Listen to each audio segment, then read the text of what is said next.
ಶ್ರೀ ಗುರುಭ್ಯೋ ನಮಃ. ಸದ್ಗುರು ಶ್ರೀ ಸಾಯಿ ದೇವಾಯ ನಮಃ.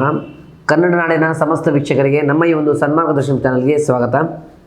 ಇವತ್ತಿನ ಈ ಒಂದು ವಿಡಿಯೋದಲ್ಲಿ ನಾನು ನಿಮಗೆ ಕನ್ಯಾ ರಾಶಿಯವರ ಫೆಬ್ರವರಿ ತಿಂಗಳ ಸಂಪೂರ್ಣ ಮಾಸಭವಿಷ್ಯವನ್ನು ತಿಳಿಸ್ಕೊಡ್ತಾ ಇದ್ದೇನೆ. ಅದಕ್ಕಿಂತ ಮುಂಚೆ ನಮ್ಮ ಈ ಒಂದು ಚಾನಲ್ನ ಲೈಕ್ ಮಾಡಿ ಮತ್ತು ಸಬ್ಸ್ಕ್ರೈಬ್ ಮಾಡ್ಕೊಳ್ಳಿ.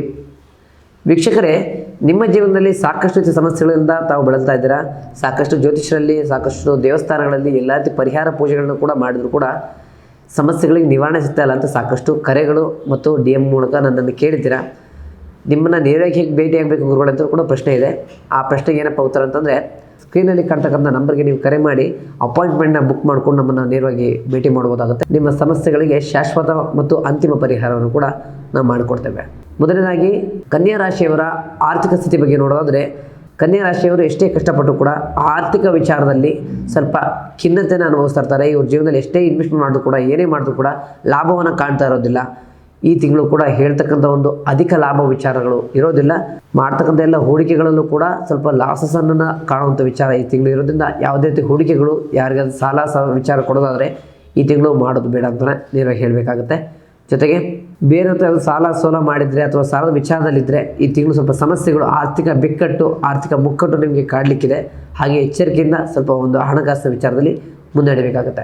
ಇನ್ನು ವೃತ್ತಿ ಮತ್ತು ವ್ಯವಹಾರದ ಬಗ್ಗೆ ನೋಡೋದಾದರೆ, ಮೊದಲನೇದಾಗಿ ವೃತ್ತಿ ವಿಚಾರದಲ್ಲಿ ನೋಡಬೇಕಂತಂದರೆ, ನೀವು ಮಾಡ್ತಕ್ಕಂಥ ಕೆಲಸದಲ್ಲಿ, ಮಾಡ್ತಕ್ಕಂಥ ವ್ಯವಹಾರದಲ್ಲಿ ಯಾವುದೇ ರೀತಿಯಾದ ಸಮಸ್ಯೆಗಳಿರೋದಿಲ್ಲ. ಮಾಡ್ತಕ್ಕಂಥ ಕೆಲಸವನ್ನು ಬಿಟ್ಟು ಬೇರೆ ಕೆಲಸ ಮಾಡಬೇಕು, ಬೇರೆ ಹೂಡಿಕೆ ಮಾಡಬೇಕು ಅಥವಾ ಬೇರೆ ಕಡೆ ಕೆಲಸವನ್ನು ಮಾಡಬೇಕು, ಫಾರಿನ್ಗೆ ಹೋಗುವಂಥ ವಿಚಾರ ನೀವು ಮನಸ್ಸಲ್ಲಿದ್ದರೆ ಈ ತಿಂಗಳು ನೀವು ಪ್ರಯತ್ನವನ್ನು ಮಾಡ್ಬೋದಾಗುತ್ತೆ. ಯಾಕಂದರೆ ಆರ್ಥಿಕ ವಿಚಾರದಲ್ಲಿ ಸಮಸ್ಯೆ ಇದ್ದರೂ ಕೂಡ ನಿಮಗೆ ವ್ಯಾವಹಾರಿಕವಾಗಿ ಮಾಡ್ತಕ್ಕಂಥ ಕೆಲಸದಲ್ಲಿ ಅಭಿವೃದ್ಧಿ ಅನ್ನೋಕ್ಕಂಥ ವ್ಯವಸ್ಥೆ ಇದೆ. ಫಾರಿನಲ್ಲಿ ಏನಾದರೂ ಕೆಲಸ ಮಾಡಬೇಕು ಅಥವಾ ವಿದ್ಯಾರ್ಥಿಗಳಿಗೆ ಫಾರಿನ್ ವಿಚಾರದಲ್ಲಿ ಏನಿದ್ದರೆ ನೀವು ಈ ತಿಂಗಳು ಪ್ರಯತ್ನ ಮಾಡಿ ವಿಚಾರ ಮಾಡ್ಬೋದಾಗುತ್ತೆ. ನಿಮ್ಗೆ ಅದರಲ್ಲಿ ಸಕ್ಸಸ್ ಅನ್ನೋದನ್ನು ನೀವು ಕಾಣ್ಬೋದಾಗುತ್ತೆ. ಮತ್ತು ವ್ಯವಹಾರದ ಬಗ್ಗೆ ನೋಡೋದಾದರೆ, ನಿಮ್ಮ ಬಿಸ್ನೆಸ್ಸನ್ನು ಎಸ್ಟಾಬ್ಲಿಷ್ ಮಾಡಬೇಕು, ವಿಚಾರ ಮಾಡಬೇಕು ಅನ್ನೋದಾದರೆ ಈ ತಿಂಗಳು ಉತ್ತಮ ಸಮಯ ಅಂತ ಕೂಡ ಹೇಳ್ಬೋದು. ಜೊತೆಗೆ ಪಾರ್ಟ್ನರ್ಶಿಪ್ಪಲ್ಲಿ ವ್ಯವಹಾರ ಮಾಡ್ತಾಯಿದ್ದು, ನೀವು ಬೇರೆ ಕೆಲಸವನ್ನು ಮಾಡ್ತಾಯಿದ್ದು ಪಾರ್ಟ್ನರ್ಶಿಪ್ಪಲ್ಲಿ ಕೂಡ ವ್ಯವಹಾರ ಮಾಡ್ತಾ ಇದ್ದಾರೆ. ಯಾವುದೇ ಕಾರಣಕ್ಕೂ ಎರಡನ್ನೂ ಬ್ಯಾಲೆನ್ಸ್ ಮಾಡಬೇಕು. ಅಥವಾ ಎರಡನ್ನೂ ಬಿಟ್ಟು ನಾನು ಪಾರ್ಟ್ನರ್ಶಿಪ್ ವ್ಯವಹಾರದಲ್ಲೇ ಮುಂದುವರಿತೀನಪ್ಪ, ನನಗೆ ಕೆಲಸ ಬೇಡ ಅಂತ ನೀವು ಒಂದು ಮನಸ್ಸಲ್ಲಿ ಬಂದರೆ ಯಾವುದೇ ಕಾರಣಕ್ಕೂ ಕೆಲಸವನ್ನು ಬಿಡಲಿಕ್ಕೆ ಹೋಗ್ಬಿಡಿ. ಪಾರ್ಟ್ನರ್ಶಿಪ್ಪಲ್ಲಿ ನೀವು ಹೇಳ್ಕೊಳ್ಳೋಂಥ ಲಾಭವನ್ನು ಈ ತಿಂಗಳು ನೀವು ಕಾಣೋದಿಲ್ಲ. ಮತ್ತು ಬರ್ತಕ್ಕಂಥ ತಿಂಗಳಲ್ಲಿ ನಿಮಗೆ ಪಾರ್ಟ್ನರ್ಶಿಪ್ಪಲ್ಲಿ ಸಮಸ್ಯೆಗಳು ಎದುರಾಗುವಂಥ ವ್ಯವಸ್ಥೆ ಇದೆ. ಹಾಗಾಗಿ ನೀವು ಮಾಡ್ತಕ್ಕಂಥ ವೃತ್ತಿ, ನಿಮ್ಮ ಕೆಲಸದಲ್ಲಿ ಕೂಡ ಏಕಾಗ್ರತೆಯಿಂದ ನೀವು ಕೆಲಸ ಮಾಡಿ, ವ್ಯವಹಾರ ಇರಲಿ, ನಿಮಗೆ ವೃತ್ತಿ ಕೆಲಸವನ್ನು ಮಾಡ್ಕೊಂಬನ್ನಿ ಅಂತ ಹೇಳ್ತಾ ಇದ್ದೇನೆ. ಪ್ರೀತಿ ಮತ್ತು ಕುಟುಂಬದ ಬಗ್ಗೆ ನೋಡೋದಾದರೆ, ಪ್ರಥಮವಾಗಿ ಪ್ರೀತಿ ವಿಚಾರದಲ್ಲಿ ಈ ತಿಂಗಳು, ಮುಖ್ಯವಾಗಿ ಫೆಬ್ರವರಿ ತಿಂಗಳಲ್ಲಿ ಕನ್ಯಾ ರಾಶಿಯವರಿಗೆ ಉತ್ತಮವಾದಂತಹ ಬಾಂಧವ್ಯ ಸಿಗುತ್ತೆ. ಉತ್ತಮವಾದಂಥ ಪ್ರೀತಿ, ವಿಶ್ವಾಸ, ನಂಬಿಕೆಯಿಂದ ಇವರ ಜೀವನ ಸುಗಮವಾಗಿರುತ್ತೆ ಅಂತ ಹೇಳ್ಬೋದು. ನೀವು ಪ್ರೀತಿಸಿದ ವ್ಯಕ್ತಿಗಳಿಂದ ನಿಮಗೆ ಅತಿಯಾದಂತಹ ಒಲವು ಸಿಗುವಂಥ ಸಂಭವ ಇದೆ. ಜೊತೆಗೆ ಆತ್ಮವಿಶ್ವಾಸ ಹೆಚ್ಚಾಗಿ ನಿಮಗೆ ಸಿಕ್ಕಿ ನಿಮ್ಮ ಕೆಲಸ ಕಾರ್ಯದಲ್ಲಿ ಅವರು ಬೆಂಬಲವಾಗಿ ನಿಲ್ಲುವಂಥ ಸಂಭವ ಇದೆ. ಇನ್ನು ಕುಟುಂಬದ ವಿಚಾರ ಬಂತು ಅಂತಂದರೆ, ನೀವು ಎದುರಿಸ್ತಕ್ಕಂತಹ ಆರ್ಥಿಕ ಬಿಕ್ಕಟ್ಟಲ್ಲಿ ನಿಮ್ಮ ಫ್ಯಾಮಿಲಿ, ನಿಮ್ಮ ಒಂದು ಕುಟುಂಬ ನಿಮ್ಮ ಬೆನ್ನ ಹಿಂದೆ ನಿಲ್ಲುತ್ತೆ. ನಿಮ್ಮ ಸಮಸ್ಯೆಗೆ ಎಲ್ಲವೂ ಕೂಡ ಅವರು ಒಂದು ಬಲವನ್ನು ಕೊಡ್ತಾರೆ ಅಂತ ಹೇಳ್ಬೋದಾಗುತ್ತೆ.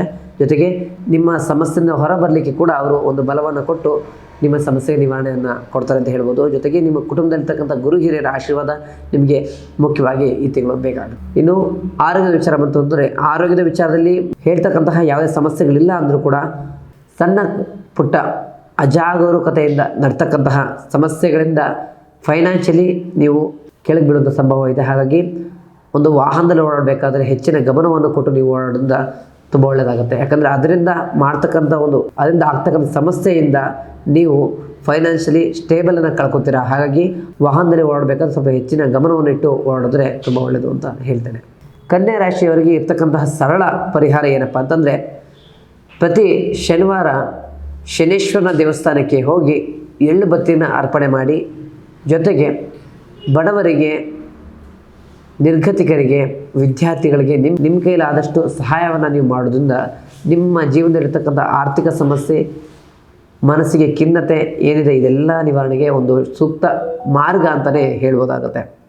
ಇನ್ನು ಈ ರಾಶಿಯವರಿಗೆ ಇರ್ತಕ್ಕಂತಹ ಅದೃಷ್ಟ ಸಂಖ್ಯೆ ಮತ್ತು ಅದೃಷ್ಟ ಬಣ್ಣ ಯಾವುದಪ್ಪ ಅಂತಂದರೆ, ಅದೃಷ್ಟ ಸಂಖ್ಯೆ 4 ಅಂತ ಹೇಳ್ಬೋದಾಗುತ್ತೆ. ಅದೃಷ್ಟ ಸಂಖ್ಯೆ 4 ಇರೋದ್ರಿಂದ ಇವ್ರ ಜೀವನದಲ್ಲಿ ಇರ್ತಕ್ಕಂಥ ಎಲ್ಲ ಸಮಸ್ಯೆಗಳು ಕೂಡ ಡಬಲ್ ಅನ್ನೋ ವ್ಯವಸ್ಥೆ, ಅಂದರೆ 2 ಪಟ್ಟು ವಿಚಾರಗಳು ಸಿಗುತ್ತೆ. ಸಮಸ್ಯೆನೇ ಆಗ್ಬೋದು ಅಥವಾ ಅದು ಲಾಭನೇ ಆಗ್ಬೋದು, 2ರಷ್ಟು ಆಗುತ್ತೆ ಅಂತ ಒಂದು ಹೇಳ್ಬೋದಾಗುತ್ತೆ. ಅದೃಷ್ಟ ಬಣ್ಣ ಯಾವುದಪ್ಪ ಅಂತಂದರೆ, ಅದೃಷ್ಟ ಬಣ್ಣ ಕಪ್ಪು ಬಣ್ಣ. ಇವರು ಕೂಡ ಕಪ್ಪು ಬಣ್ಣವನ್ನು ಸಾಕಷ್ಟು ರೀತಿಯಲ್ಲಿ ಬಳಸ್ತಾರೆ. ಸಾಕಷ್ಟು ವಿಚಾರದಲ್ಲಿ ಈ ಒಂದು ಕನ್ಯಾ ರಾಶಿಯವರು ಕಪ್ಪು ಬಣ್ಣದಿಂದ ಎಲ್ಲ ವಿಚಾರವನ್ನು ಕೂಡ ಗಮನಿಸ್ತಾ ಇರ್ತಾರೆ. ಎಲ್ಲ ವಿಚಾರದಲ್ಲೂ ಕೂಡ ಕಪ್ಪು ಬಣ್ಣವನ್ನು ಹೆಚ್ಚಾಗಿ ಬಳಸಿ ಪ್ರೀತಿ ಪ್ರೇಮ ವಿಶ್ವಾಸಕ್ಕೂ ಕೂಡ ಪಾತ್ರರಾಗ್ತಾರೆ. ಇವರ ಒಂದು ಮುಖದ ಛಾಯೆಯಿಂದ ಹಿಡಿದು ಎಲ್ಲವೂ ಕೂಡ ಕಪ್ಪು ಬಣ್ಣಕ್ಕೆ ತುಂಬ ಆಕರ್ಷಿತವಾಗುತ್ತೆ ಅಂತ ಹೇಳ್ಬೋದಾಗುತ್ತೆ. ಒಟ್ಟಾರೆಯಾಗಿ ಇದಾಗಿತ್ತು ಕನ್ಯಾ ರಾಶಿಯವರ ಫೆಬ್ರವರಿ ತಿಂಗಳ ಸಂಪೂರ್ಣ ಮಾಸ ಭವಿಷ್ಯ. ಹೆಚ್ಚಿನ ಮಾಹಿತಿಗಾಗಿ ನಮ್ಮ ಈ ಒಂದು ಚಾನಲ್ನ ಫಾಲೋ ಮಾಡಿ. ಮುಂದಿನ ವಿಡಿಯೋದಲ್ಲಿ ಸಿಗೋಣ. ಧನ್ಯವಾದ.